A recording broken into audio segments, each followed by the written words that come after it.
के साथ।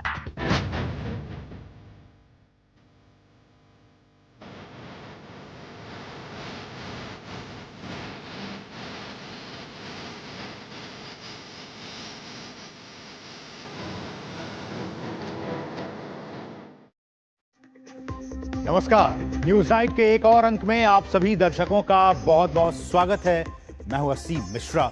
संसद का मॉनसून सत्र सोमवार से शुरू हो रहा है और सत्र शुरू होने से ठीक पहले रविवार को सर्वदलीय बैठक हुई, जिसमें पक्ष और विपक्ष दोनों के नेता मौजूद रहे। बैठक में सरकार ने विपक्ष से सत्र को सुचारू रूप से चलाने का आग्रह किया, जबकि विपक्षी पार्टियां कई मुद्दों पर सरकार को घेरने की तैयारी में है। वहीं सरकार इस सत्र में 17 से अधिक बिल लेकर आने वाली है। दिखाएंगे इससे जुड़ी पूरी खबर और करेंगे इस पर खास चर्चा भी। वहीं भारतीय वैज्ञानिकों ने मलेरिया रोग के खिलाफ पहला स्वदेशी टीका, जी हां, पहला स्वदेशी टीका तैयार कर लिया है। यह खबर भी आपको दिखाएंगे। बारिश और बाढ़ की स्थिति का भी देंगे अपडेट आपको, लेकिन शुरुआत सबसे पहले हेडलाइंस के साथ। कल से शुरू हो रहे संसद के मॉनसून सत्र से पहले सरकार की तैयारी पूरी। सत्र से पहले बुलाई सर्वदलीय बैठक। संसदीय कार्य मंत्री ने विपक्ष से मांगा सहयोग। कहा सभी मुद्दों पर चर्चा के लिए तैयार, बशर्ते नियम के तहत हो मांग।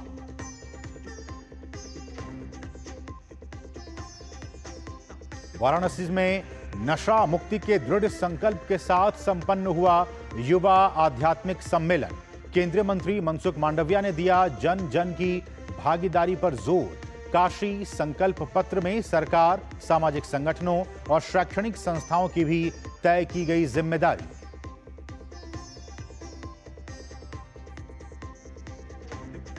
मलेरिया के खिलाफ भारत की बड़ी जीत। विकसित किया मलेरिया का पहला स्वदेशी टीका। आईसीएमआर और आरएमआरसी भुवनेश्वर ने मिलकर तैयार की वैक्सीन।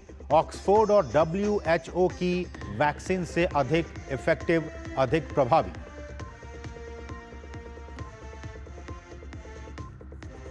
डिजिटल पेमेंट में भारत बना ग्लोबल लीडर। देश में सभी डिजिटल लेन देन में यूपीआई की हिस्सेदारी हुई 85%।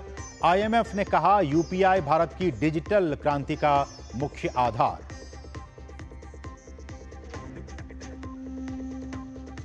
और रूस के प्रशांत तट पर 3 बड़े भूकंप के बाद सुनामी की चेतावनी। कामचटका क्षेत्र में आया 7.4 तीव्रता का भूकंप। आपातकालीन सेवाएं अलर्ट पर।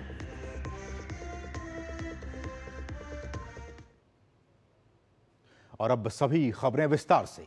संसद का मॉनसून सत्र सोमवार यानी 21 जुलाई से शुरू होने जा रहा है। 21 अगस्त तक चलने वाले सत्र में कुल 21 बैठकें होंगी। इस दौरान सरकार द्वारा कई विधेयक पेश किए जाएंगे। सरकार की तरफ से यह भी कहा गया है कि वो सभी मुद्दों पर चर्चा के लिए बिल्कुल तैयार है, लेकिन ये चर्चा संसद के नियमों के तहत ही होगी। उन्होंने कहा कि सरकार किसी भी बहस से पीछे नहीं हटेगी। सोमवार से संसद का मॉनसून सत्र शुरू हो रहा है। सत्र से पहले सरकार की तरफ से सर्वदलीय बैठक बुलाई गई।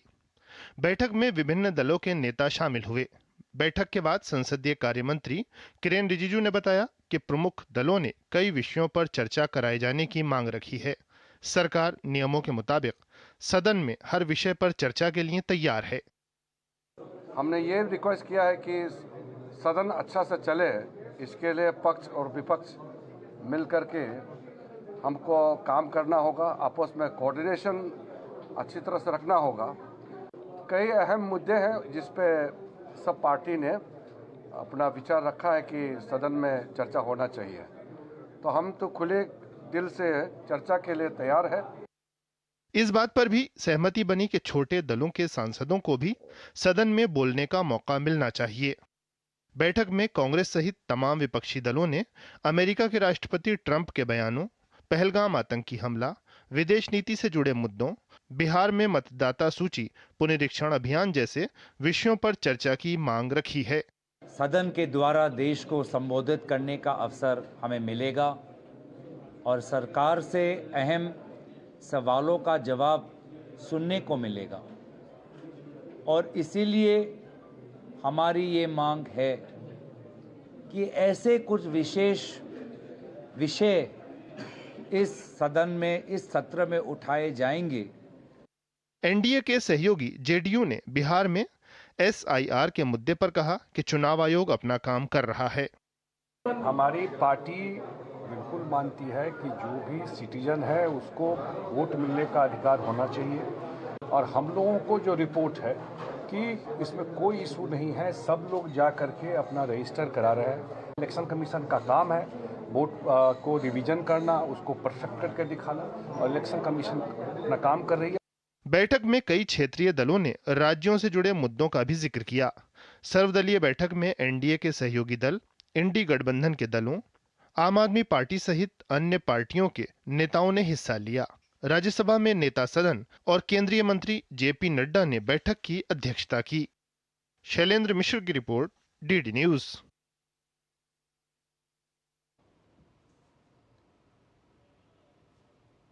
तो बहुत ही महत्वपूर्ण ये सारी बातें हो जाती हैं, क्योंकि संसद का जो मॉनसून सत्र है उसकी शुरुआत होने वाली है, और इस मॉनसून सत्र में जो कई अहम विधेयक हैं वो पेश किए जाएंगे। सरकार की कोशिश है कि उस पर एक सकारात्मक, कंस्ट्रक्टिव उस पर डिबेट हो, और डिबेट होने के बाद उसे फिर पारित किया जाए, क्योंकि हम जानते हैं कि एक बहुत बड़ी जिम्मेदारी होती है संसद पर कि वो किस तरह से जो विधायी कामकाज है उसको निपटाए, जो अहम विधेयक है उसको पास करे, कंस्ट्रक्टिव डिबेट हो। लेकिन कई सत्रों से ऐसा कुछ होता हुआ दिखाई नहीं देता है, क्योंकि जो विपक्षी पार्टियां हैं बहुत ज़्यादा शोरगुल करती हैं, और उसकी वजह से जो संसद की कार्यवाही है वो नहीं हो पाती है, और जो अहम विधायी कामकाज है वो उन पर भी बहुत ज़्यादा इम्पैक्ट पड़ता है। क्या है इस बार के जो अहम विधेयक हैं जो कि पेश किया जाना है और उस पर चर्चा होगी, हम आपको बताएंगे एक छोटे से ब्रेक के बाद। रुकेंगे से पहले एक छोटे से ब्रेक के लिए आप देखते रहिए डीडी न्यूज़। कैंट गोल्ड से पानी होता है ज्यादा प्योर, बैक्टीरिया के अलावा हानिकारक सिस्ट भी निकलती है। बिना बिजली से चलने वाला वाटर प्योरीफायर जो पानी को शुद्ध करे और बीमारियों से बचाए। अब हर परिवार होगा स्वस्थ कैंट से। क्या आप जानते हैं कि देश में हर दिन 6000 से भी अधिक लोग साइबर अपराधियों के हाथों करोड़ रुपया गंवा रहे हैं। देखिए, किसी को पैसे दुगने करने की जल्दी होती है तो कोई जो है अनजाने नंबरों से आए हुए वीडियो कॉल्स को झट से उठा लेते हैं, और कई तो ऐसे हैं कि नकली पुलिस, सीबीआई या जज के वीडियो कॉल से डर भी जाते हैं। साइबर अपराधियों की चालों से बचना है अगर आपको, तो उनसे 2 कदम आगे रहना होगा। आज ही फॉलो कीजिए गृह मंत्रालय का official social media handle cyber दोस्त। फिर भी अगर आप शिकार बन जाएं तो बिना देर किए कॉल कीजिए 1930 पर, या अपनी कंप्लेंट जो है उसे दर्ज करें यहां www.cybercrime.gov.in पर। ध्यान रहे, साइबर अपराधियों का मत लो tension. Stop, think and then take action. धन्यवाद। Do you feel conscious while smiling? Say goodbye to your worries, because an orthodontist can help you feel confident. Be it a child, a teenager, or even a working professional, braces and aligners can help you get that stunning smile. Consult your nearest orthodontist. To learn more, visit the Indian Orthodontic Society's website, bracesspecialists.com. जब धरती चीर कर निकलता है लोहे का पत्थर और मिलता है मोंगिया के जोश से, फिर तपता है, पिघलता है और बनता है फौलाद। अब होता है सरिया सारी खूबियों के साथ। मोंगिया स्टील, मजबूत देश का मजबूत सरिया। जो लक्ष्य चुना था समझ आने लगा है। जीएलए यूनिवर्सिटी, उच्च लक्ष्य की निश्चित प्राप्ति।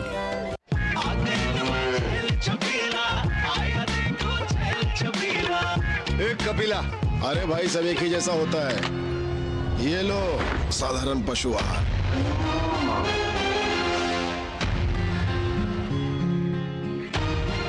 इस देश की हर माँ, बच्चे, बूढ़े, जवान, खिलाड़ी, डॉक्टर, इंजीनियर, सबको गाय भैंस की दूध की शक्ति पर भरोसा है। पर जब इन पशुओं को कपिला पशु आहार मिलेगा तभी तो दूध सिर्फ ज्यादा ही नहीं, शक्ति से भरपूर भी होगा। और ये सच जानते हुए चंद पैसों के लिए तुम देश का भरोसा तोड़ दो। माफ कीजिए। कपिला पशु आहार, देश का नंबर 1 पशु आहार। Do you feel conscious while smiling? Say goodbye to your worries because an orthodontist can help you feel confident.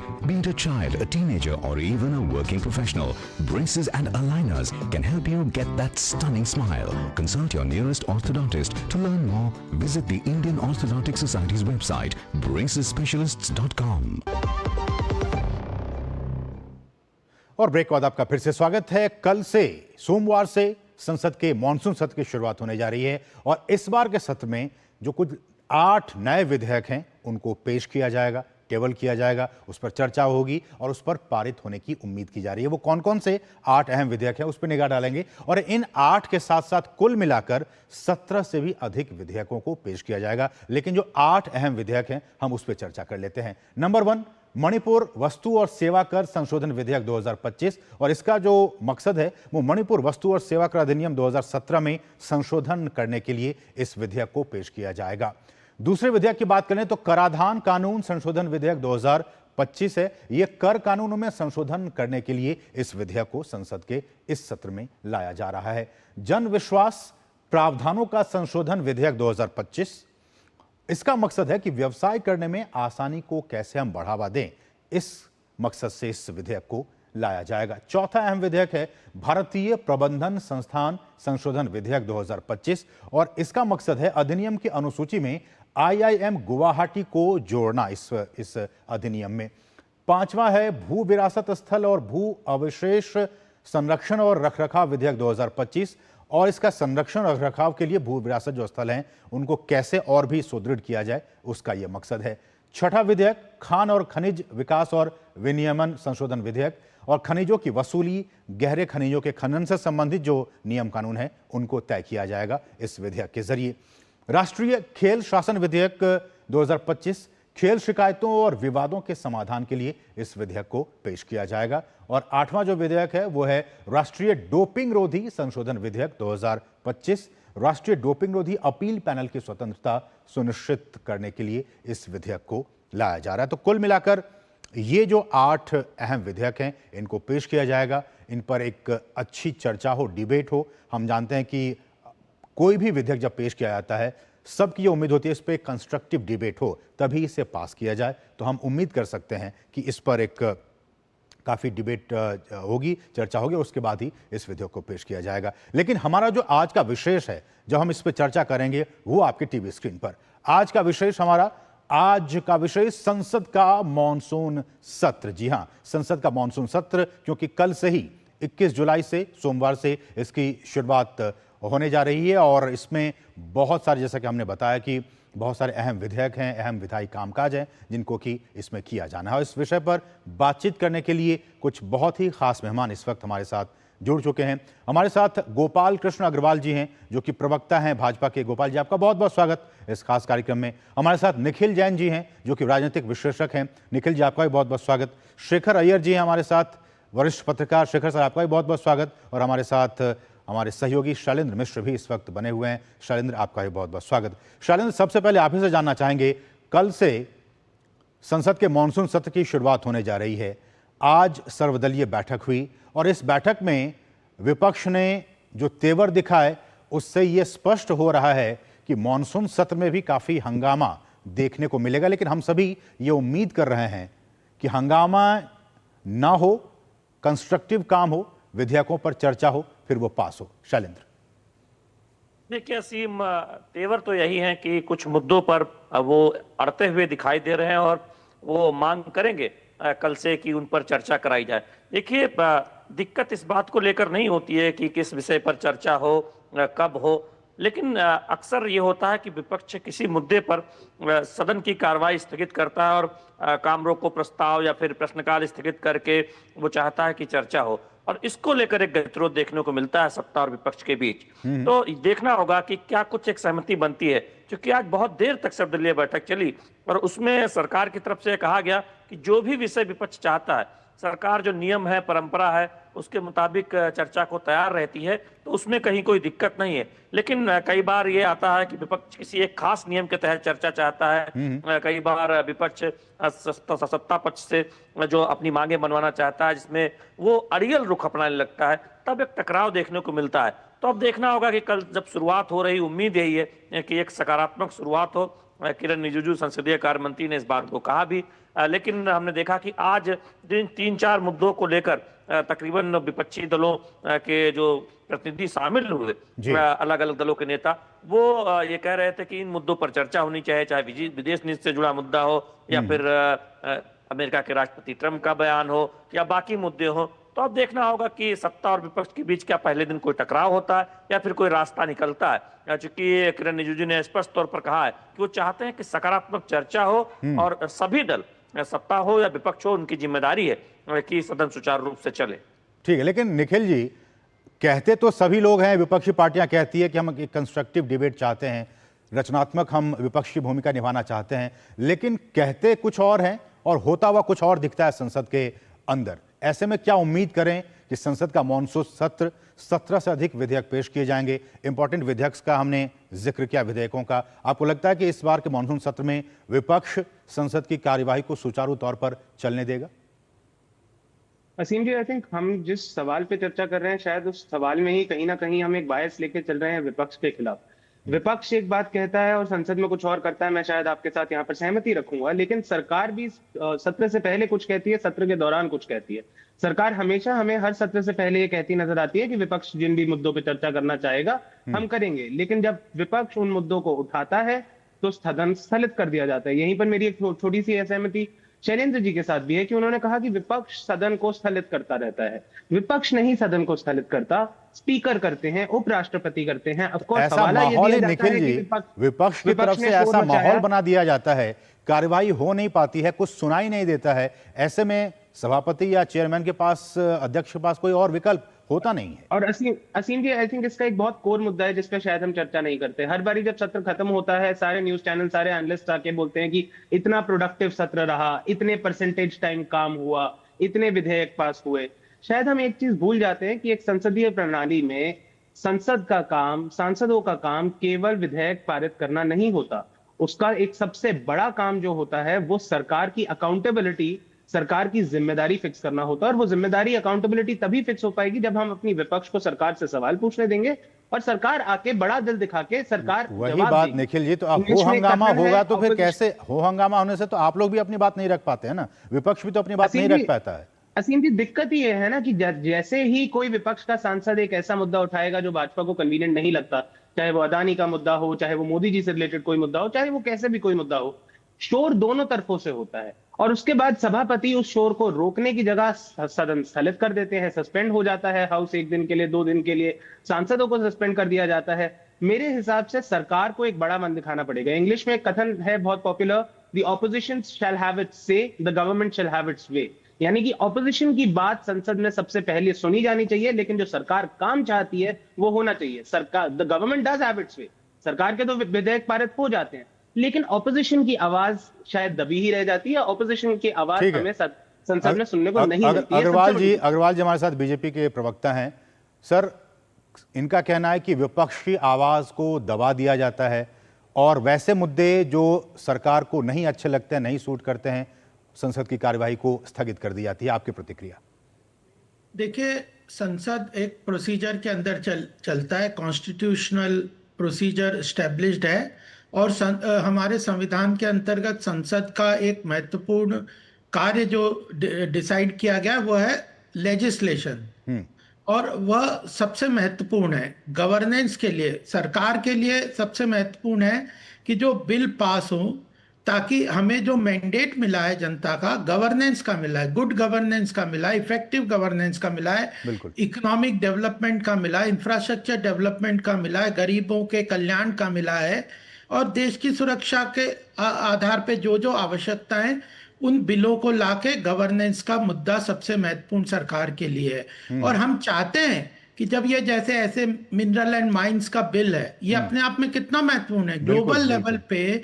आज रेयर अर्थ का एक्सप्लोरेशन का चीन, रशिया, यूक्रेन, यूएस सब जगहों पे रेयर अर्थ का और रेयर मिनरल्स का कितना बड़ा मुद्दा उठ रहा है। उसके लिए अगर सरकार एक महत्वपूर्ण बिल लाके आ रही है एक्सप्लोरेशन के लिए, तो हमारा अपोजिशन से आग्रह है कि उसके सब पहलुओं पे डिस्कस करें। डिस्कशन और अपोजिशन का से बिल के ऊपर है, जो सरकार बिल लेके आ रही है उन पे चर्चा करे, उन पे बात करे, उनको इफेक्टिव बनाए, उनके अंदर सजेशन दें, इंप्रूवमेंट दें, अमेंडमेंट दें, तो उसको इनकॉर्पोरेट करके गुड गवर्नेंस का बिल लेके आए। अब 2036 में स्पोर्ट्स का इतना महत्वपूर्ण मुद्दा है सरकार के लिए कि ओलंपिक्स को भारत में मेजबानी करने की बात है। स्पोर्ट्स इकोसिस्टम के लिए एक बहुत महत्वपूर्ण बिल लेके आ रहे हैं, ये महत्वपूर्ण है। तो सर दिक्कत कहाँ होती है, जो कि हम एक दर्शक के तौर पर जब संसद की कार्यवाही को देखते हैं, प्रोडक्टिविटी कम, हो हल्ला, शोर शराबा, स्थगन ज्यादा दिखाई देती है।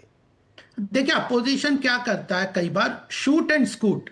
अब उन्होंने ऑपरेशन सिंदूर का मुद्दा उठाना है, अपनी बात कहेंगे, प्रश्न करेंगे, और फिर उसके बाद जब रूलिंग पार्टी के मिनिस्टर्स या जो भी उसको आंसर देने के लिए खड़े होंगे, इवन प्राइम मिनिस्टर को भी जब वो आंसर देने के लिए खड़े होंगे, तो वो वेल पे कूद जाएंगे, प्ले कार्ड ले जाएंगे, जो कि अलाउड नहीं है, और फिर वो या बायकॉट कर देंगे, वॉकआउट कर देंगे।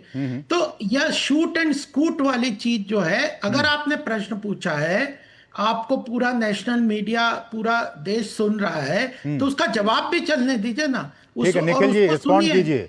निखिल जी रिस्पॉन्ड कीजिए। जो मुद्दे हैं उनको तो हम चर्चा करने को तैयार है, कानून के व्यवस्था के प्रोसीजर के तहत आप जो भी मुद्दे उठाएंगे उन पे चर्चा करने को सरकार तैयार है। बस एक चीज है कि जो इंस्टीट्यूशन उनके लिए रिस्पॉन्सिबल है, उनके जो आंसर्स हैं उन्होंने ऑलरेडी पब्लिक डोमेन में, या आपने सुप्रीम कोर्ट में, इलेक्शन कमीशन में, आर्मी के अंतर्गत डिफेंस मिनिस्टर को, फॉरेन मिनिस्टर को जो प्रश्न उठाए हैं उनका जवाब उन प्लेटफॉर्म्स पे दिया है। तो उसको भी कॉग्निजेंस लेके अपने बातों को ही रिपीट करने का कोई बहुत बड़ा एक तरीका वो जो है वो नहीं है। तो discussion and debate on bills important. ठीक है निखिल जी बताइए। हाँ जी, गोपाल जी ने बहुत इंपॉर्टेंट मुद्दा रखा कि सब पहलुओं पे डिस्कस करना चाहिए, ऑपोजिशन को एक रचनात्मक रोल प्ले करना चाहिए, कंस्ट्रक्टिव रोल प्ले करना चाहिए। जो नियम कानून है नियम के तहत करें। आप नियम से हट के करेंगे तो चेयर पे कोई भी बैठे होंगे वो उस बात को मना करेंगे और फिर हो हंगामा होगा और कार्यवाही रुक जाएगी। जो नियम अगर जी असीम जी, जाहिर सी बात है कि संसद की जो कार्रवाई होगी, पार्लियामेंट्री प्रोसीडिंग्स नियमों के अनुसार ही होंगी, इसीलिए स्पीकर उसका ध्यान भी देते हैं। लेकिन साथ साथ हमें यह भी ध्यान रखना है कि एक लोकतंत्र है, हमारे सांसदों की प्राइमरी दायित्व हमारे प्रति है, हमारी आवाज उठाने के प्रति है। तो अगर कभी वो नियम से डिविएट करे, वो दैट इज कोशर। मैं इसका एक एग्जांपल देता हूं। अरुण जेटली ने फेमसली एक चीज कहा था कि पार्लियामेंट को डिसरप्ट करना is a form of democracy, और उस टाइम पे कभी किसी ने उन पे ये सवाल नहीं उठाया कि ये तो अपद्रवी हैं, एनार्किस्ट हैं, टेररिस्ट हैं, एंटी नेशनल हैं। माना गया, वो विपक्ष के नेता थे, उन्होंने कहा कि अगर हमें सदन को स्थगित करना पड़े एक बहरी सरकार के कान पर अपनी आवाज डालने के लिए, तो हम वो करेंगे और वो जायज है। आज का विपक्ष लेकिन जब वही करने लगता है तो उन्हें उपद्रवियों की तरह दिखा दिया जाता है। खैर, मैं गोपाल जी के इंपॉर्टेंट क्वेश्चन का आंसर देना चाहूंगा, जो वो कहते हैं कि सारे पहलुओं पर डिस्कस करिए, आप बिल्स को बेहतर करिए, और ये एक विपक्ष को एक कंस्ट्रक्टिव भूमिका निभानी चाहिए। मेरा बिल्कुल समर्थन है, बिल्कुल निभानी चाहिए। दिक्कत ये आ जाती है असीम जी, जब विपक्ष ये करने की कोशिश करता है, सरकार बिल्कुल नहीं सुनती है। मैं इसका आपको एक बहुत की एग्जांपल दे देता हूं। जब स्पेशल सेशन 2023 के सितंबर में हुआ, पार्लियामेंट का विशेष सत्र रखा गया जिसमें विमेन रिजर्वेशन बिल सरकार ने पारित करा, उस टाइम पे विपक्ष के बड़े नेताओं ने एक बहुत इंपॉर्टेंट मुद्दा उठाया कि बहुत अच्छी बात है, हम इस बिल का समर्थन करते हैं, लेकिन इसमें intersectional reservation for backward classes, for scheduled caste भी होना चाहिए, कि केवल 33% हम औरतों के लिए रिजर्वेशन ना करके उस 33% के अंदर हम दलित महिलाओं के लिए, हम पिछड़ी महिलाओं के लिए, हम इन वर्गों से आने वाली महिलाओं के लिए रिजर्वेशन करें, ताकि ये ना हो कि ये 33% महिला रिजर्वेशन के नाम पे केवल अगड़ी जातियों के और समृद्ध परिवारों के लोग आगे आ जाए। सरकार ने क्या करा? कुछ नहीं सुना। कभी भी सरकार विपक्ष के कोई भी सजेशन को ऑन बोर्ड लेती ही नहीं है, कभी भी बिल्स में अमेंडमेंट। ठीक है निखिल जी, हमारे साथ वरिष्ठ पत्रकार शेखर अय्यर भी जुड़े हुए हैं। शेखर सर, आपने निखिल जी को सुना, वो कह रहे हैं कि कभी भी विपक्ष की बातों को, विपक्ष के मुद्दे को, विपक्ष की आवाज को सरकार गंभीरता से नहीं लेती है। आप इतने वर्षों से पार्लियामेंट्री डेमोक्रेसी को, उसके प्रोसीडिंग्स को सर देख रहे हैं, आपको लगता है कि ऐसी स्थिति है? देखिए, स्थिति जैसे वो महसूस कर रहे हैं, उसकी ये स्थिति क्यों आई, ऐसी स्थिति क्यों है? देखिए, बार बार आज भी हम सुन रहे थे, कई विपक्ष के नेता ये ऑल पार्टी मीटिंग के बाद बाहर आके कह रहे थे कि हम भी चाहते हैं स्ट्रक्चर्ड डिबेट। स्ट्रक्चर्ड डिबेट का मतलब क्या है? जो अलग अलग मुद्दे के लिए अलग अलग रूल्स है, किस तरह आप ला सकते हैं। आप हर मुद्दे को एडजॉर्नमेंट मोशन की तरफ लाएंगे या सरकार को सेंसर करने मोशन पे लाएंगे। जिस सरकार को मेजॉरिटी है वो कभी सेंसर मोशन को एक्सेप्ट नहीं करेगी। ये सरकार नहीं है, जितनी पहली सरकार भी एक्सेप्ट नहीं किया है। अगर चेयर की रूलिंग को एक्सेप्ट ना करके आप डिसरप्ट करेंगे, फिर वो कैसी बात आगे बढ़ेगी? यही होता है। देखिए, पहले क्या था कि चेयर का रूलिंग को सब मानते थे कि मानना ही पार्लियामेंट्री डेमोक्रेसी है। अब क्या हो गया है कि विपक्ष कहता है भाई जब तक हमारी बात नहीं मानोगे तब तक हम सदन को चलाने नहीं देंगे। देखिए, कानून में भी आप सुझाव रख सकते हैं, सरकार को सही लगे तो उसको ये करेंगे। इसका मतलब नहीं है जब तक आपकी सजेशन नहीं मानी जाएगी तब आप संसद को अलाउ ही नहीं करेंगे। देखिए, ये गवर्नेंस जो है parliamentary democracy is by numbers. बिल्कुल, आप सुझाव रखिए, लेकिन कितने कानून के बिल पास करने के समय ऑपोजिशन उपस्थित थी। और दूसरी बात है देखिए, कई मुद्दे ऐसे हैं, ऑपरेशन सिंदूर हो, भारत पाकिस्तान संबंध हो, या विदेश नीति हो, या सुरक्षा नीति हो, ये सारे चीजें में एक संवेदनशीलता होनी चाहिए। बिल्कुल, सबके होनी चाहिए। सरकार भी बहुत सोच समझ के, और शेखर सर आप बिल्कुल खुलासा नहीं कर सकते। और सर हम देखते हैं जब भी जानती है। बिल्कुल, सत्र की समाप्ति के बाद से जब प्रेस कॉन्फ्रेंस में ये बातें निकल कर आती हैं कि देखिए प्रोडक्टिविटी इतनी घटी है बीते सालों के मुकाबले में, इस सत्र में और भी कम हुई है, उस वक्त सर बहुत दुख होता है, बहुत तकलीफ होती है कि जिन सांसदों को हमने चुन के भेजा वो वहां पे बहस करने की बजाय वहां पे हो हल्ला कर रहे हैं और एडजर्न कर रहे हैं। प्रोडक्टिविटी लगातार घटती रहती है। शेखर सर, बिल्कुल, देखिए क्या होता है कि ऑपोजिशन को लगता है कि मतलब हमें डिसरप्ट कर। देखिए, ये बात अभी इन्होंने अरुण जेटली की जो बात की, भाई डिसरप्शन ये इट्स अ रेयर वेपन। मतलब ये आपके पास अगर हर मुद्दे पर हर दिन आप एडजॉर्नमेंट चाहेंगे, नहीं हुआ तो फिर डिसरप्ट करेंगे। अच्छा, प्लकार्ड नहीं लाना है, ये बैनर नहीं लाना है, ये तो पहले ही है, फिर भी आप लाते हैं। फिर आप लाते हो। और बार बार एक चीज देख रहा हूं जो असीम जी, जो सबसे खतरा, जो सरकार को आलोचना कीजिए, लेकिन एक ट्रेंड आगे जहां चेयर को ही आलोचना किया जाता है। देखिए, चेयर की रूलिंग को मानने का ही है पार्लियामेंट्री डेमोक्रेसी। बिल्कुल। आप उस रूलिंग से संस्थान को माने, उस संस्थान में विश्वास रखें, अपना फेथ रखें, ये बहुत बड़ी चीज होती है। समय इतना ही है सर। इस उम्मीद के साथ हम इस चर्चा को वाइंड अप करना चाह रहे हैं कि कल से संसद के मॉनसून सत्र की शुरुआत होने जा रही है।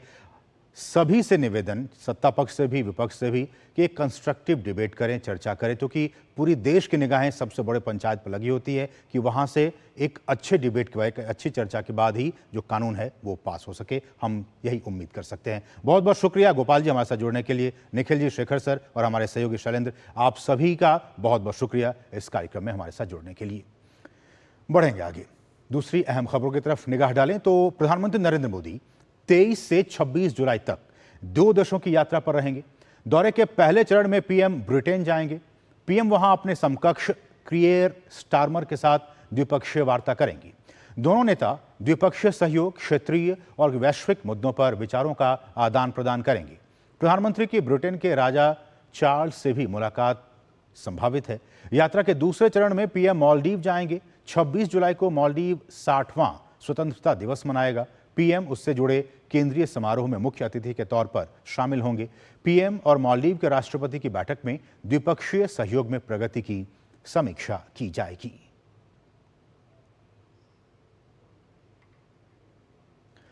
नशा मुक्त भारत के संकल्प और नशा मुक्ति के लिए काशी संकल्प पत्र जारी होने के साथ ही उत्तर प्रदेश के वाराणसी में 2 दिवसीय युवा आध्यात्मिक शिखर सम्मेलन का समापन हो गया।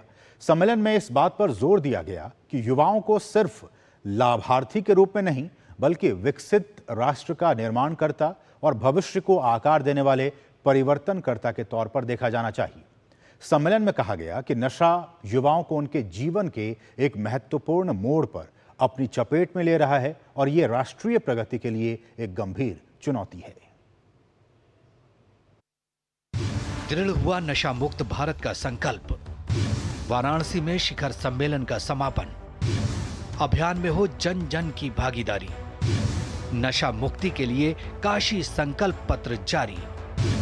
विकसित भारत के लिए नशा मुक्त युवा। इसी संकल्प के साथ उत्तर प्रदेश के वाराणसी में 2 दिवसीय युवा आध्यात्मिक शिखर सम्मेलन का समापन हुआ। समापन समारोह में केंद्रीय मंत्री डॉक्टर मनसुख मांडविया शामिल हुए। इस दौरान काशी संकल्प पत्र जारी किया गया। संकल्प पत्र में कई महत्वपूर्ण बिंदुओं पर प्रतिबद्धता जताई गई। इस दौरान काशी संकल्प पत्र में इस बात पर जोर दिया गया कि प्रधानमंत्री के इस विषय को जन भागीदारी आंदोलन के आह्वान से प्रेरित एक राष्ट्रव्यापी युवा नेतृत्व वाले सार्वजनिक अभियान की शुरुआत करेंगे। अभियान में आध्यात्मिक गुरुओं, सरकार संबंधित पक्ष और शैक्षणिक संस्थानों को सामूहिक रूप से संकल्पित होने के लिए सम्मिलित किया जाएगा।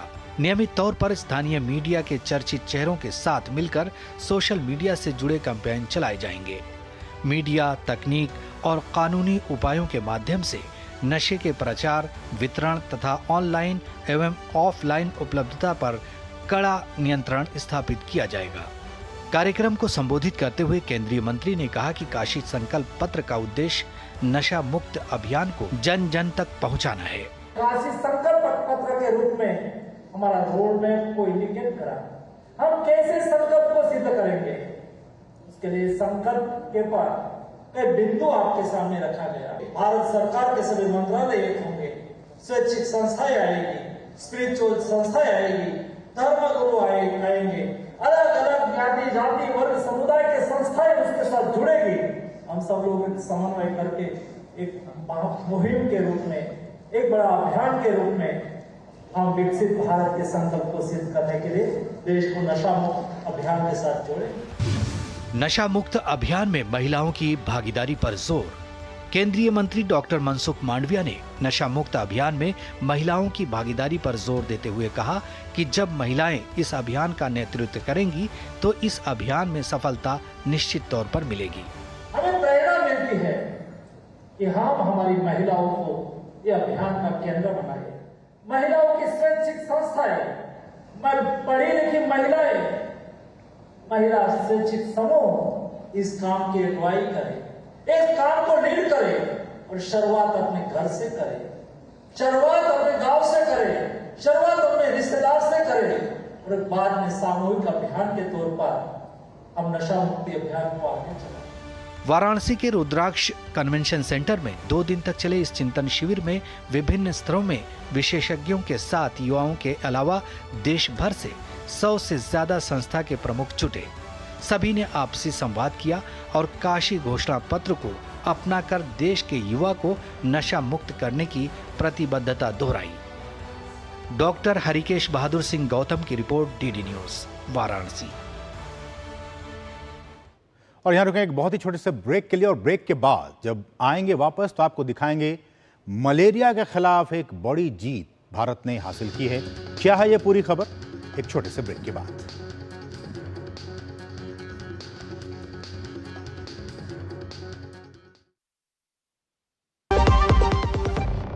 सुनो, एक अच्छी इंश्योरेंस पॉलिसी एआई से पूछते हैं। एक ऐसी पॉलिसी जिसमें प्रीमियम पेमेंट हो लिमिटेड पर इनकम आती रहे लाइफ टाइम। LIC का जीवन उत्सव। एक ऐसी पॉलिसी जो दे होल लाइफ इंश्योरेंस कवर भी। LIC का जीवन उत्सव। वाओ, चलो तो LIC की जीवन उत्सव पॉलिसी ही लेते हैं। मैं भी तुमसे यही कह रही थी, LIC का जीवन उत्सव। लाइफ टाइम सेलिब्रेशन मनाइए LIC के जीवन उत्सव के साथ, फ्यूचर सेट है। If saving life in distress is your calling, if you want to protect the country from maritime security threats, if you want to lead a multifarious lifestyles and dynamic job profile, if you want to be part of a fast-growing maritime force, if you want to serve the nation with pride and integrity, join the Indian Coast Guard as Assistant Commandant. For details, log in to www.joinindiancoastguard.cdac.in. मेरी पसंद, मेरी पसंद, मेरी पसंद, मेरी पसंद,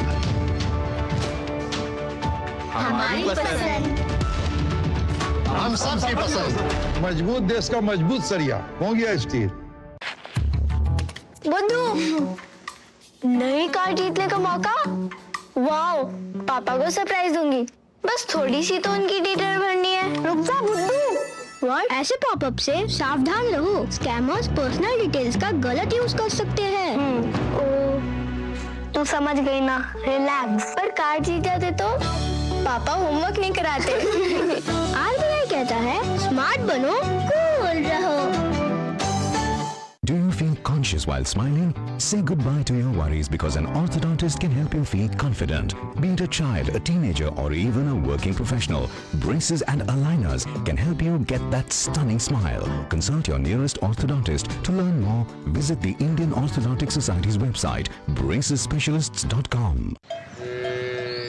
वाह, गाय तुम्हारी माता है ना? तो पशुहार के नाम पर जहर क्यों खिलाता है? अनसंड हटा, दिल से खिला। सिर्फ कपिला, देश का नंबर 1 पशु आहार। जो लक्ष्य चुना था समझ आने लगा है। GLA यूनिवर्सिटी, उच्च लक्ष्य की निश्चित प्राप्ति। और ब्रेक के बाद आपका फिर से स्वागत है। बढ़ेंगे आगे। मच्छर जनित बीमारियां भारत में हर साल स्वास्थ्य सेवाओं पर अतिरिक्त दबाव बढ़ाती जा रही हैं। विशेष तौर पर मानसून के दिनों में इसका खतरा तो और भी बढ़ जाता है। डेंगू, मलेरिया, चिकनगुनिया जैसी बीमारियों के कारण बड़ी संख्या में न केवल लोगों को अस्पतालों में भर्ती होने की जरूरत पड़ती है, बल्कि इसके जानलेवा दुष्प्रभाव भी देखे जाते रहे हैं। इस दिशा में भारतीय वैज्ञानिकों को अब एक बड़ी कामयाबी हाथ लगी है। भारत ने मलेरिया की रोकथाम के लिए अपना पहला टीका, स्वदेशी टीका विकसित कर लिया है। जल्दी ही इस टीके के उत्पादन के लिए भारतीय आयुर्विज्ञान अनुसंधान परिषद निजी कंपनियों के साथ समझौता करने की तैयारी में है। भारत में मलेरिया उन्मूलन की दिशा में एक बड़ी कामयाबी मिली है। भारतीय वैज्ञानिकों ने मलेरिया रोग के खिलाफ पहला स्वदेशी टीका तैयार कर लिया है, जो न केवल संक्रमण बल्कि उसके सामुदायिक प्रसार पर भी रोक लगाने में सक्षम है। ICMR और भुवनेश्वर स्थित क्षेत्रीय चिकित्सा अनुसंधान केंद्र के शोधकर्ताओं ने मिलकर यह स्वदेशी टीका तैयार किया है। इस टीके को फिलहाल एडफॉल्सीवैक्स नाम दिया गया है, जो मलेरिया परजीवी प्लाज्मोडियम फॉल्सीपेरम के खिलाफ पूरी तरह से असरदार पाया गया है। टीके के जल्द उत्पादन के लिए ICMR ने प्राइवेट कंपनियों के साथ समझौता करने की प्रक्रिया शुरू कर दी है। ICMR के मुताबिक मौजूदा समय में मलेरिया के 2 टीके उपलब्ध हैं, जिनकी कीमत करीब 800 रुपए प्रति खुराक है। हालांकि इनका असर 33 से 67% के बीच है। ऐसे में भारत की यह स्वदेशी वैक्सीन न केवल इन दोनों टीकों से अधिक प्रभावी मानी जा रही है, बल्कि इसकी लागत भी कम हो सकती है, जिससे यह आम लोगों की पहुंच में आ जाएगी। 2023 में वैश्विक स्तर पर मलेरिया के 26 करोड़ अनुमानित मामले दर्ज हुए थे, जो 2022 की तुलना में 1 करोड़ मामलों की वृद्धि है। इनमें से लगभग आधे मामले दक्षिण पूर्वी एशिया और उसमें अधिकांश भारत में मिले। भारत के लिए मलेरिया का टीका एक बड़ी चुनौती था, क्योंकि मलेरिया उन्मूलन के साथ साथ एक ऐसा टीका चाहिए था जो मच्छर में इसके संक्रमण को रोकने या कम करने पर भी सक्षम हो।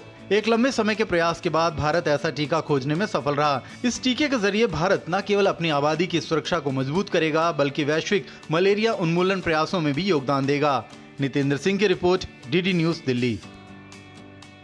और यहाँ रुकेंगे एक और बहुत ही छोटे से ब्रेक के लिए, और ब्रेक के बाद जब वापस आएंगे तो आपको दिखाएंगे बोल बम के उद्घोष के साथ जारी है कांवड़ यात्रा। पूरी कहानी एक छोटे से ब्रेक के बाद।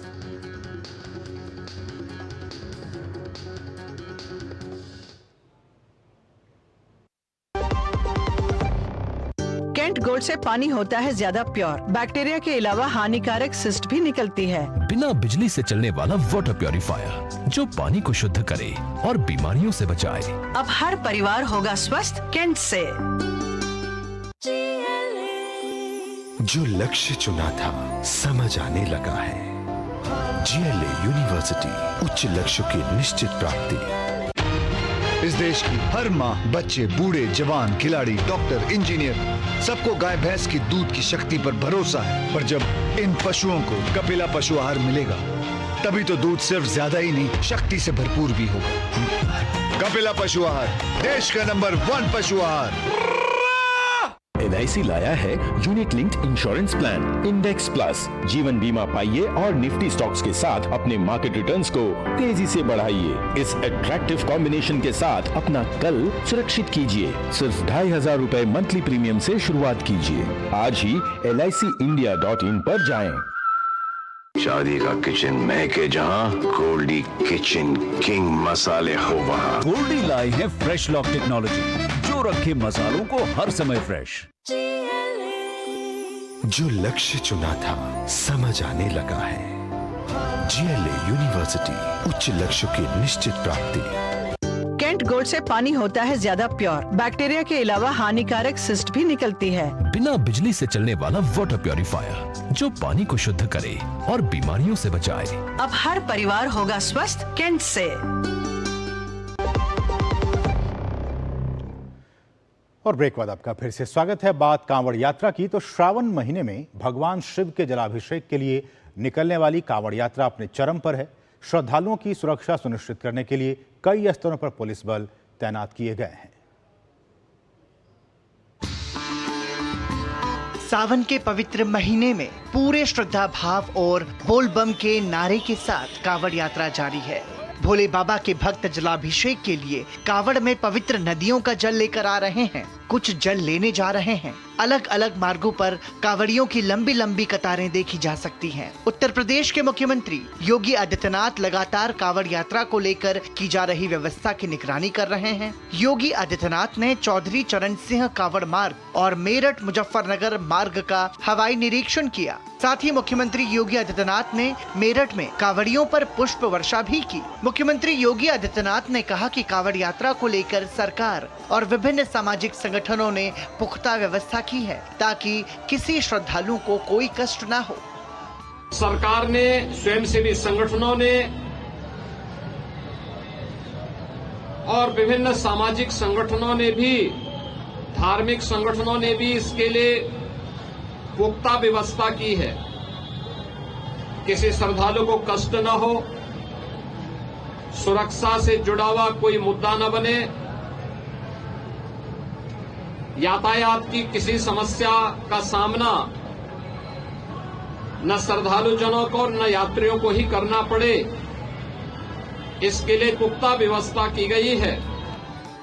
साथ ही मुख्यमंत्री योगी ने कहा कि कुछ तत्व कांवड़ यात्रा को बदनाम करने का प्रयास कर रहे हैं। उन्होंने कांवड़ियों को आग्रह किया कि उनके बीच उपद्रवी किसी भी भेष में छुपे होंगे उनको बेनकाब करके प्रशासन को तत्काल सूचित करें।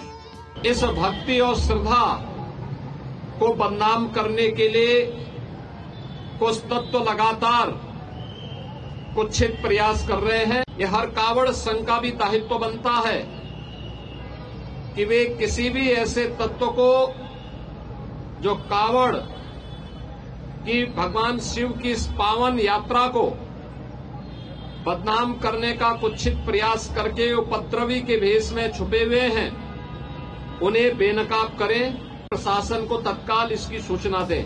बागपत जिले में श्रद्धालुओं के स्वागत और सुरक्षा को लेकर प्रशासन पूरी तरह मुस्तैद नजर आ रहा है। शिव भक्त कांवड़ियों का हौसला बढ़ाने के लिए प्रशासन ने हेलीकॉप्टर से पुष्प वर्षा कर एक अनूठी पहल की। कांवड़ मार्ग पर श्रद्धालुओं पर फूलों की वर्षा की गई, जिसने भक्तों को एक अलग ही भावनात्मक अनुभूति दी। श्रद्धालु भी प्रशासन के स्वागत सत्कार से अभिभूत नजर आए। वहीं इस यात्रा के दौरान अमरोहा में धार्मिक सद्भाव और भाईचारे की बेहद सुखद तस्वीर देखने को मिली। यहाँ मुस्लिम समुदाय के लोगों ने कांवड़ियों पर फूल बरसाकर उनका स्वागत किया। मेरठ में भी कांवड़ियों की सुविधा के लिए प्रशासन ने व्यापक इंतजाम किए हैं। सुरक्षा के मद्देनजर जगह जगह पर पुलिस बल तैनात है। यात्रा मार्गों पर निगरानी रखी जा रही है। कांवड़ियों के लिए भंडारा और पंडाल की व्यवस्था की गई है। दिल्ली के धौला कुआं में भी कांवड़ियों के लिए सुरक्षा के कड़े इंतजाम किए गए हैं। शासन प्रशासन की व्यवस्था से कांवड़िये भी बेहद उत्साहित और प्रसन्न हैं। व्यवस्था सही है, सरकार के द्वारा व्यवस्था सही मिली हुई है, बढ़िया, बिल्कुल धार्मिक, हर जगह पे 1-1 किलोमीटर के पंडाल लगे हुए हैं सबके। भंडारे वगैरह है, रहने सहने के लिए दिए, रुकने के लिए व्यवस्था अच्छी है। 11 जुलाई से शुरू हुई कांवड़ यात्रा में शिव भक्त अलग अलग पवित्र नदियों का जल भरकर अपने गृह नगर के शिवलिंग पर अर्पित कर रहे हैं और भोले बाबा का आशीर्वाद प्राप्त कर रहे हैं। Bureau report, DD news. और यहाँ रुकेंगे एक और बहुत ही छोटे से ब्रेक के लिए, और ब्रेक के बाद जब वापस आएंगे तो दिखाएंगे बारिश, बाढ़ और भूस्खलन से भारी तबाही कहां कहां हुई है, देश के किन किन राज्यों में यह स्थिति है, एक छोटे से ब्रेक के बाद।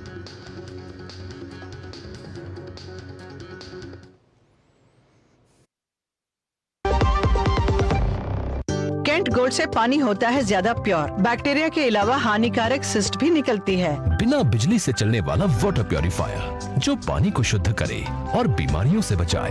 अब हर परिवार होगा स्वस्थ कैंट से। टाइम पे खा लेना और प्लीज बाइक धीरे चलाना जी। और ये तुम्हारी सेफ्टी के लिए। अरे एक बात तो रह गई। LIC ये हमारी सेफ्टी के लिए। दिल की सुनो, LIC चुनो। LIC हर पल आपके साथ। शादी का किचन महके जहां, गोल्डी किचन किंग मसाले हो वहां। गोल्डी लाई है फ्रेश लॉक टेक्नोलॉजी जो रखे मसालों को हर समय फ्रेश।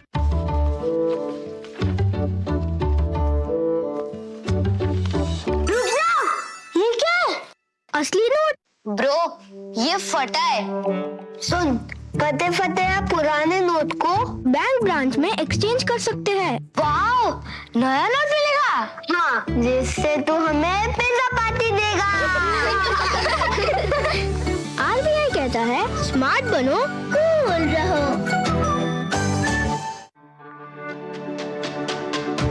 मेरी पसंद। मेरी पसंद। मेरी पसंद। मेरी पसंद। हमारी पसंद। हम सबकी पसंद। मजबूत देश का मजबूत सरिया हो गया स्टील। जो लक्ष्य चुना था समझ आने लगा है। GLA यूनिवर्सिटी, उच्च लक्ष्य की निश्चित प्राप्ति। और ब्रेक बाद आपका फिर से स्वागत है। देश के कई इलाकों में इन दिनों भारी बारिश का दौर जारी है। तेज बारिश और बाढ़ लोगों के लिए मुसीबतें खड़ी कर रही हैं। बारिश और बाढ़ से सबसे बुरा हाल बिहार, राजस्थान, हिमाचल और केरल का है, जहां लगातार हो रही बारिश के चलते नदी नाले उफान पर हैं, शहरों में पानी भर गया है, सैलाब कई गांवों को अपनी चपेट में ले चुका है। देश के कई इलाकों में भारी बारिश। पटना में गंगा नदी का रौद्र रूप। केरल के 9 जिलों में ऑरेंज, 5 जिलों में येलो अलर्ट। अजमेर में भारी बारिश से आना सागर झील उफान पर। मॉनसून की बारिश ने देश के कई इलाकों में मुसीबत पैदा कर दी है। भारी बारिश के कारण कई जगह बाढ़ के हालात पैदा हो गए हैं, तो वहीं बारिश के कारण भूस्खलन की घटनाएं भी देखने में आ रही हैं। कई जगहों पर भारी बारिश के बाद हुए जलभराव के कारण जनजीवन प्रभावित हुआ है। बिहार की राजधानी पटना में गंगा नदी खतरे के निशान को पार कर गई है। शहर के निचले इलाकों में पानी घुस गया है, जिसके कारण बाढ़ जैसे हालात पैदा हो गए हैं। गांधी घाट और कृष्णा घाट पर पानी लगातार बढ़ता जा रहा है। वहीं जल संसाधन विभाग की ओर से हाई अलर्ट जारी कर दिया गया है। राजस्थान के कई इलाकों में मानसून की भारी बारिश हो रही है। भारतीय मौसम विज्ञान विभाग ने राजस्थान के 28 जिलों में मूसलाधार बारिश का अलर्ट जारी किया है। राजस्थान के पूर्वी हिस्सों में ऑरेंज, जबकि पश्चिमी हिस्सों में येलो अलर्ट जारी किया गया है। अजमेर में पिछले 48 घंटों से मूसलाधार बारिश ने जनजीवन को बुरी तरह प्रभावित कर दिया है। भारी वर्षा के कारण शहर की आना सागर झील ओवरफ्लो हो गई है, जिससे शहर की कुछ सड़कों और निचले इलाके में जलभराव के हालात देखने को मिले। मूसलाधार बारिश को देखते हुए जिला प्रशासन ने SDRF और सिविल डिफेंस की टीमों को राहत और बचाव कार्य में जुटने का निर्देश दिया है। लगातार 48 घंटे से बारिश के कारण लोगों के घरों और दुकानों में पानी घुस गया है। कई घरों को खाली कराना पड़ा है और लोगों को सुरक्षित स्थानों पर पहुंचाया जा रहा है। राजस्थान के माउंट आबू में भारी बारिश के बाद नक्की झील का जलस्तर बढ़ गया। हालांकि पर्यटकों के लिए यह बारिश किसी सौगात से कम नहीं और लोग बारिश का मजा लेते नजर आए। NDRF और स्थानीय जो लोग हैं उनके साथ मिलके और लोगों को बचा रहा है। और कई परिवार अभी भी हैं, लेकिन काफ़ी कुछ ये मान लीजिए कि आप सुबह से करीब 50 जनों को जो है वो रेस्क्यू कर दिया गया है। कल सुबह से सारे पंप चालू हैं, पानी बरोबर निकलने का प्रयास हो रहा है, पर बारिश के कारण बरोबर पानी बढ़ ही रहा है, कम नहीं हो रहा। कम होने के बाद वापस बारिश आ रही है, फिर बढ़ रहा है और पूरी टीम लगी हुई है, प्रशासन लगा हुआ है। प्रशासन का अलर्ट है कि भाई बरसात बढ़ भी सकती है तो पानी बढ़ेगा, तो जो लोग निकलना चाहते हैं उनको निकाल रहे हैं और कोशिश कर रहे हैं कि लगभग सभी निकल जाए। लगभग 30-40 लोगों को निकाल लिया बाहर। 5 फीट तक पानी भरा हुआ है और अब थोड़ी नॉर्मल स्थिति है, बारिश रुकी हुई है। बारिश आएगी तो अभी हम यहीं पे हैं और सारी व्यवस्था हमारे पास। मंद बारिश में हमने काफ़ी यहाँ माउंट आबू की सैर सपाटे करे, जो नक्की झील देखी, काफ़ी अच्छा लगा हमें। और यही कहना चाहूँगा कि बस अपना ध्यान रखें और इस प्राकृतिक सौंदर्य का अनुभव और आनंद लें। माउंट आबू बहुत अच्छा लगा हमको, हम 3 दिन से यहीं पे, बहुत अच्छा लगा। उत्तर प्रदेश के प्रयागराज में भारी बारिश के कारण गंगा और यमुना नदी का जलस्तर लगातार बढ़ रहा है। जलस्तर बढ़ने से कई निचले इलाकों में पानी घुसा। हिमाचल प्रदेश के शिमला के कई हिस्सों में झमाझम बारिश हुई, जिसके बाद शहर में घना कोहरा देखा गया। आंध्र प्रदेश के विजयवाड़ा में भारी बारिश हुई। यहाँ के लिए मौसम विभाग ने गरज के साथ बारिश का येलो अलर्ट जारी किया है। भारतीय मौसम विज्ञान विभाग ने केरल के 9 जिलों में ऑरेंज और 5 जिलों में येलो अलर्ट जारी किया। इस बीच तिरुवनंतपुरम के कुछ हिस्सों में भारी बारिश हुई। जम्मू श्रीनगर राष्ट्रीय राजमार्ग पर समरौली में देवल ब्रिज के पास भूस्खलन हुआ, जिसके कारण कश्मीर की ओर जाने वाला ऊपरी मार्ग अवरुद्ध हो गया। Bureau report, DD news. और संयुक्त राज्य भूवैज्ञानिक सर्वेक्षण यानी USGS ने रूस के प्रशांत तट पर 3 बड़े भूकंप के बाद सुनामी की चेतावनी जारी की है। रविवार को रूस के सुदूर पूर्व में कामचटका क्षेत्र के तट के पास 7.4 तीव्रता का भूकंप आया। German research centre for Jio sciences के आंकड़ों के मुताबिक भूकंप कामचटका के पूर्वी तट पर 10 किलोमीटर की गहराई पर आया, जो पिछले भूकंप के तुरंत बाद आया था। रूसी आपातकालीन सेवाएं संभावित सुनामी क्षेत्र में लहरों पर नजर रख रही हैं। भारत ने डिजिटल पेमेंट के क्षेत्र में एक नया इतिहास रचते हुए दुनिया में पहला स्थान हासिल किया है। IMF की ताज़ा रिपोर्ट के मुताबिक भारत का यूनिफाइड पेमेंट्स इंटरफेस यानी UPI डिजिटल ट्रांजैक्शन में एक अभूतपूर्व सफलता की मिसाल बन चुका है। भारत फास्ट और सिक्योर डिजिटल पेमेंट सेक्टर में दुनिया में ग्लोबल लीडर के रूप में उभरा है। IMF की हालिया रिपोर्ट के अनुसार UPI की बदौलत भारत ने डिजिटल ट्रांजैक्शन में ये मकाम हासिल किया है। UPI से अकेले जून महीने में 24.03 लाख करोड़ रुपए का लेन देन 18.39 अरब ट्रांजैक्शन के माध्यम से हुआ है। बीते साल की तुलना में UPI लेन देन की संख्या 32% बढ़ी है। पिछले साल जून में UPI लेन देन की संख्या 13.88 अरब थी। वर्तमान में भारत में सभी डिजिटल लेन देन में UPI की हिस्सेदारी 85% और दुनिया भर में सभी रियल टाइम डिजिटल भुगतान में UPI की हिस्सेदारी 50% है।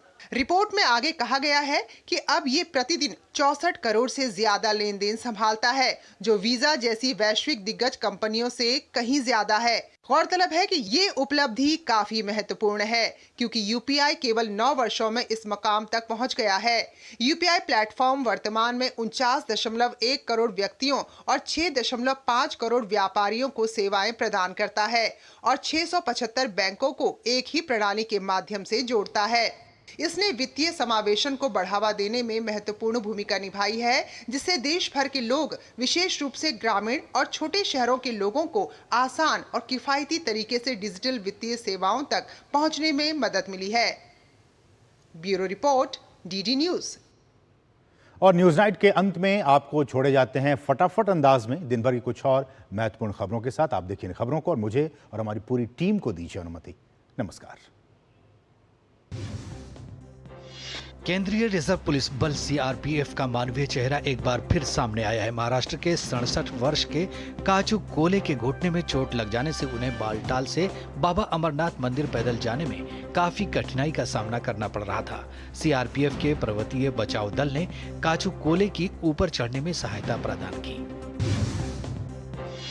छत्तीसगढ़ के पूर्व मुख्यमंत्री भूपेश बघेल अपने बेटे चैतन्य बघेल से मुलाकात करने के लिए रायपुर स्थित ईडी ऑफिस पहुंचे।